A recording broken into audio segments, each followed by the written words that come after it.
Hello, good morning student.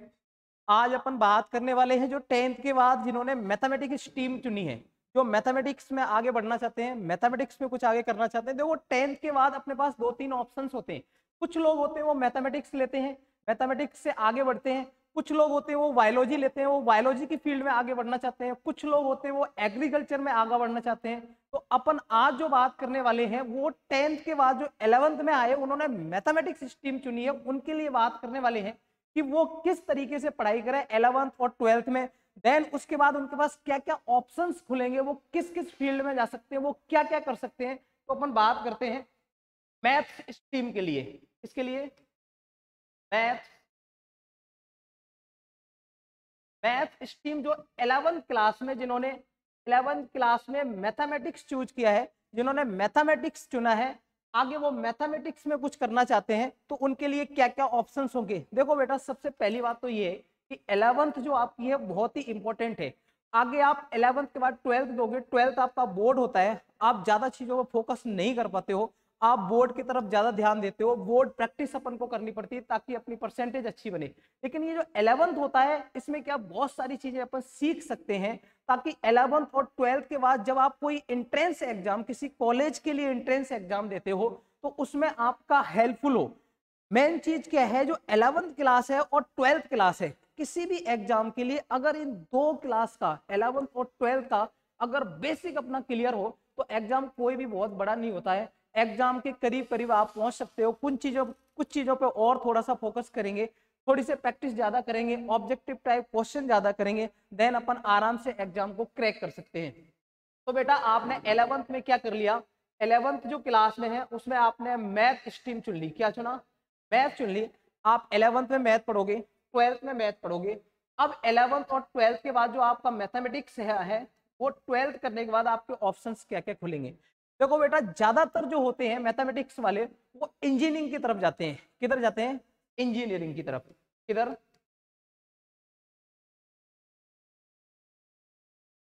Engineering की तरफ जाते हैं। कुछ बच्चे जो होते हैं वो इंजीनियरिंग नहीं करते हो और क्या करते हैं, बीएससी में एडमिशन लेते हैं। बेटा, दोनों ही चीज बहुत अच्छी है। बीएससी करो, ऐसा कुछ नहीं है कि इंजीनियरिंग कर ली आपने तो बहुत कुछ आप आगे कर जाओगे, जिन्होंने बीएससी की वो कुछ भी नहीं कर पाएंगे। बेटा, अपनी अपनी जगह दोनों बहुत अच्छी है। कुल मिला के क्या है, सबसे बड़ी जो चीज होती है वो प्लेटफॉर्म बहुत अच्छा होना चाहिए। जहां से आप परफॉर्म कर रहे हो, जहां से आप इंजीनियरिंग कर रहे हो, या यहाँ जहां से आप बीएससी कर रहे हो, वो प्लेटफॉर्म कैसा है, वो कॉलेज कैसा है, वहां का इन्वायरमेंट कैसा है। अगर जो इन्वायरमेंट अच्छा है और कॉलेज अच्छा है तो आप वहां से अच्छा कर सकते हो। आपकी सोच अच्छी होगी, वहां जो लोग होंगे वो बड़ा सोचते होंगे, वहां की जो फैकल्टी होगी वहां वो कुछ ज्यादा अच्छा आपको सिखा रहे होंगे, वहां की प्रैक्टिकल्स लैब्स होंगी, उनमें आपको देखने को मिलेगा बहुत सारी चीजें। घटिया कॉलेज होगा, इन्वायरमेंट घटिया होगा, लोग घटिया होंगे, धीरे धीरे चल के आप भी घटिया बन जाओगे, आगे चल के कुछ भी नहीं कर पाओगे। सबसे पहले अपन इस इंजीनियरिंग की बात करते हैं कि इंजीनियरिंग है क्या, कैसे अपन को एडमिशन मिलता है। बेटा, इसके लिए सबसे पहले एक जो आप कॉमन एक एग्जाम कर दिया जिसका नाम है आईआईटी जी मेंस और एडवांस। ये आईआईटी जी का एक आपका एग्जाम होता है, दो एग्जाम होते हैं। सबसे पहले एक मेंस का एग्जाम लगेगा, जो मेंस क्वालिफाई कर जाएंगे उनके लिए फिर एडवांस का एग्जाम लगेगा। देन अपन को क्या कॉलेज मिलेंगे। देखो, बहुत सारे कॉलेज होते हैं वो अपने क्या मेंस एग्जाम पे ही मिल जाते हैं। मेंस का एग्जाम दिया, उनकी कुछ रिक्वायरमेंट है, अलग अलग कॉलेज की कट ऑफ निकलती है, आपको काउंसलिंग करानी पड़ेगी और उनमें आपको डायरेक्ट एडमिशन मिल जाएगा सिर्फ और सिर्फ मेंस का एग्जाम देके। मेंस का एग्जाम दे लिया, आपको कॉलेज मिल सकता है। लेकिन ये जो मेंस से कॉलेज मिलेगा, ये बहुत सारे कॉलेज हैं वो आपको मिल जाएंगे, लेकिन एडवांस के थ्रू कुछ आईआईटी कॉलेज हैं, आईआईटी कॉलेज हैं और भी बहुत अच्छे अच्छे जो टॉप लेवल के कॉलेज हैं, वो सिर्फ और सिर्फ इतने से खुश नहीं होते हैं। उन्होंने यहाँ पे देख लिया कि अच्छी बात है आपने मेंस क्वालिफाई कर लिया, अच्छे मार्क्स से कर लिया, लेकिन अभी भी वो कंफर्म नहीं है कि आप हमारे लायक एलिजिबल हो या नहीं हो, आप हमारे यहाँ आके कुछ अच्छा कर सकते हो या नहीं कर सकते हो। कौन? ये जो आईआईटी कॉलेज हैं, आईआईटी देश के सबसे टॉप इंजीनियरिंग कॉलेज होते हैं, उनमें से भी कुछ एक आईआईटी होती है, उनकी बहुत ज्यादा वैल्यू होती है, वहां उन्होंने अपने आप को मेंटेन करके रखा है।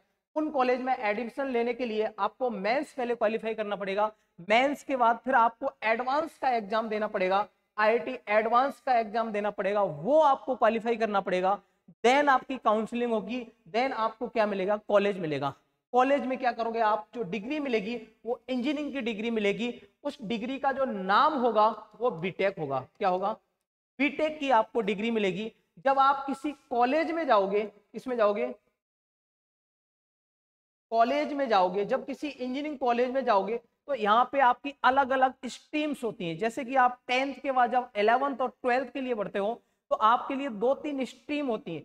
मैथमेटिक्स होती है, बायोलॉजी होती है, एग्रीकल्चर होती है। ऐसे इंजीनियरिंग में भी क्या होती है, आपकी स्ट्रीम्स होती है। इंजीनियरिंग कॉलेज में जाओगे, आप इंजीनियरिंग करने के लिए जाओगे, बीटेक की डिग्री लेने के लिए जाओगे, तो वहां पे आपकी बहुत सारी स्ट्रीम्स होती हैं। वो स्ट्रीम्स क्या है, अलग अलग डिफरेंट डिफरेंट है। कुछ इलेक्ट्रिकल होती है, क्या होती है?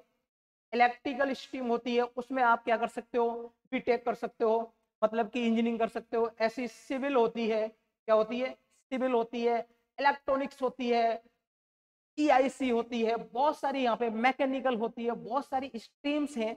जिस स्ट्रीम में आप एडमिशन लोगे कॉलेज में जाके, आपने मान लो इलेक्ट्रिकल में लिया तो आप 4 साल तक लगातार इलेक्ट्रिकल के बारे में पढ़ोगे, इलेक्ट्रिकल के बारे में जानोगे कि इलेक्ट्रिकल में क्या क्या है, और आप फाइनली जाके आप 4 साल बाद एक इंजीनियर बन जाओगे। किस फील्ड के बन जाओगे? जिस स्ट्रीम में आपने क्या किया है, इंजीनियरिंग की है। तो बेटा ये था आपका 11th 12th। देन आप अगर जो इंजीनियरिंग की तरफ बढ़ रहे हो तो आपको एक मेंस, आईआईटी मेंस का एग्जाम देना पड़ेगा। आईआईटी जो मेंस से जो कॉलेज मिलते हैं वो इतने ज्यादा अच्छे नहीं है जितने कि आपको एडवांस देने के बाद मिलेंगे।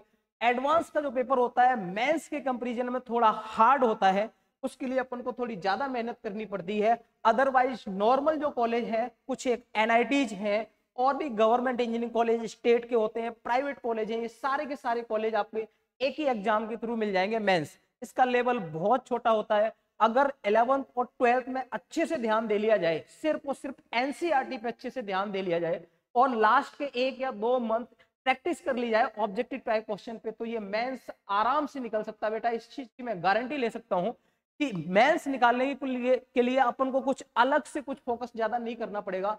अलग से जो मेहनत करनी पड़ेगी वो आपको एडवांस के लिए करनी पड़ती है। मतलब कि आप किसी टॉप, बहुत ज्यादा टॉप इंजीनियरिंग कॉलेज में जाना चाह रहे हो, बहुत ज्यादा बड़ा करना चाहते हो, तो बेटा पहले आपको मेंस निकालना पड़ेगा। देन आपको धीरे धीरे और ज्यादा चीजें पड़ेंगी, और आप किसकी तरफ जाओगे, आईआईटी एडवांस का एग्जाम दोगे। देन अपन को कॉलेज मिलेगा, वहां से अपन इंजीनियरिंग करेंगे। इंजीनियरिंग किस स्ट्रीम में करेंगे वो अपन वहां पे चूज करेंगे। वो अपनी रैंक के अकॉर्डिंग होता है कि रैंक किस हिसाब से आती है। एक तो बेटा ये इंजीनियरिंग का पूरा हो गया। अभी आपको सिर्फ एक ब्रीफ आइडिया दे रहा हूं आपको, बाकी जब आप क्लास में आओगे ऑफलाइन तो आपको मैं बताऊंगा क्या होता है आगे। बाकी क्या बेटा, ये बीएससी है। बीएससी के लिए भी आजकल एक एग्जाम कर दिया गया। वो एग्जाम क्या है, CUET।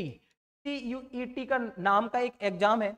ये एग्जाम देखो, एक तो नॉर्मल कॉलेज के लिए आपको कोई सा भी एग्जाम नहीं देना पड़ेगा, लेकिन किसी अच्छी यूनिवर्सिटी से, किसी अच्छे कॉलेज से आप बीएससी परफॉर्म करना चाहते हो, बीएससी की डिग्री लेना चाहते हो, बीएससी करना चाहते हो, तो उसके लिए आपको एक ये एग्जाम देना पड़ेगा।